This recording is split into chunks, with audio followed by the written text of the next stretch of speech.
wote malaika na mabawa yao, wote wanapiga wendo mama yao, ni wewe na chakuwa sisemi nao, sisemi oh baby uko sawa na wote malaika na mabawa yao. Reka nguhe ikaze wowe ukurikiye Kodu TV, ngenda cyarija Kodu Karivano. Tugiye kurebera hamwe amwe mu magambo umuhanzi akaba DJ ufite izina hano mu Rwanda, maze iminsi ashyize indirimbo hanze yavugishije abatari bake, wo bamwita DJ Pius. Murabizi afite indirimbo nshyashya yakoranye na Blues Melody yavuzweho byinshi, n'ubu ngubu ikiri kubica bigacika, ariko amagambo bayivugaho ni menshi. Hari ibintu yatangaje rero birimo n'inzara, ariko nkeka ko bari abagabo hiti no kwikina sha.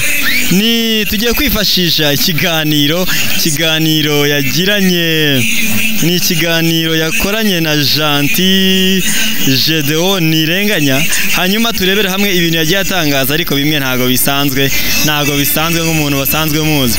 Umuhanzi DJ Pius usanzwe unakora akazi ko kuvanga imiziki no gutegura ibitaramo, yihereye havuga ko abahanzi bagenzi be hamwe n'aba DJ bafite ikibazo cy'ubukene. Avuga ko DJ Pius yavuze ko abahanzi bagenzi be bafite ikibazo cy'ubukene, kuko ibitaramo n'ibikorwa by'utubari bidasubukuwe vuba no kwicwa n'inzara byashoboka kuri bamwe.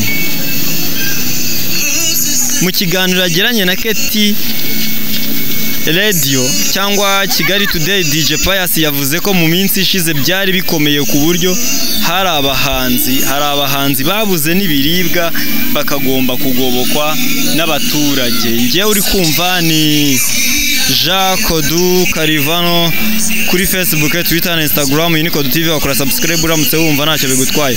Ariko avuga ko n'abatarageze kuri urwo rwego batari borohewe, kuko hafi ya bose batungwa n'ibitaramo cyangwa ibikorwa bihuza abantu benshi. Muri icyo kiganiro DJ Pius yabajijwe uko yumva byagenda gahunda y'ibitaramo idasubukuwe vuba, maze agira ati ye baba we sinzi ko n'uyu mwaka washira, n'abafite ubushobozi bwamaze gushira burundu. Abajijwe uko abayeho, cyane ko yasohoye n'indirimbo, yasobanuye ko nawe atorohewe. Icyakora ngo ikimufasha n'udufaranga duke abona kubera ibihangano bye bigurishwa kuri murandasi, ariko avuga ko ari duke cyane tudashobora kumubesha uko bikwiye. Utu dufaranga ngo ni natwo yakozeho atunganya indirimbo yitwa Ubushyuhe, akaba yarayikoze ashaka kugira ngo igikorwa akora cyangwa agira ngo agire igikorwa akora muri iyi minsi kugira ngo izina rye ritibagirana, ibyo we yise kuzima. Yavuze ko muri iyi minsi abahanzi nyarwanda nta bushobozi na buke bafite arebeye muri rusange, ari nayo mpamvu n'abagerageza gukora indirimbo basohora izifite amajwi gusa, kuko badafite ubushobozi bwo gutunganya amashusho yazo. Mu gihe hashyirwaho gahunda yo kuguma mu rugo, hari abahanzi bamwe bumvikanye bavuga ko bamerewe nabi, ku buryo hari n'abagobotswe n'abagira neza babaha ibiribwa binyuze mu ishyirahamwe ry'abahanzi.